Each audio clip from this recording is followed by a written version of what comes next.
परिडा पंचायत रे जिलापालक मिलित जन अभियोग शुणाणी कार्यक्रम अनुष्ठित।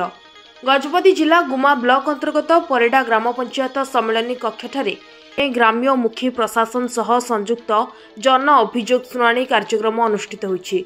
एही अभियोग शुणाणी रे गजपति जिलापाल विजय कुमार दास, आरक्षी अधीक्षक जतेन्द्र कुमार पंडा, मुख्य उन्नयन अधिकारी तथा निर्वाही अधिकारी जिला परिषद पृथ्वीराज मंडल, भारप्राप्त गजपति ए मिलित जन अभियोग शुणाणी रे जोग देथिले। परिडा ग्राम पंचायत समेत गाइबा, वृषभ और बाईझाल पंचायतर समुदाय मोट 71 गोटी अभियोग पत्र ग्रहण करा जायथिला।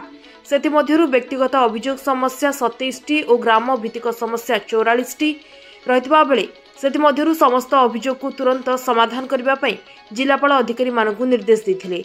आजिर एही अभियोग शुणाणी शिविर रे प्रधानमंत्री आवास योजना, सामाजिक सुरक्षा, जमीपट्टा, मनरेगा, गृह निर्माण, राशन कार्ड, शिक्षा, जलसेचन, स्वास्थ्य और रास्ता समस्या नहीं अभियोग आसिथिला। सेपरि जन अभियोग शुणाणी कार्यक्रम रे पंचायत समिति अध्यक्षा श्रीमती सुनेमी मंडल, स्थानीय गोष्ठी उन्नयन अधिकारी दुलाराम मारांडी, तहसीलदार देवी प्रसन्न स्वरस्वत, जिला मुख्य चिकित्सा, जनस्वास्थ्य अधिकारी, जिला सामाजिक सुरक्षा, भिन्नक्षम सशक्तिकरण अधिकारी, स्थानीय सरपंच और जनप्रतिनिधि समेत समस्त जिला स्तरीय अधिकारी माने उपस्थित रहिथिले।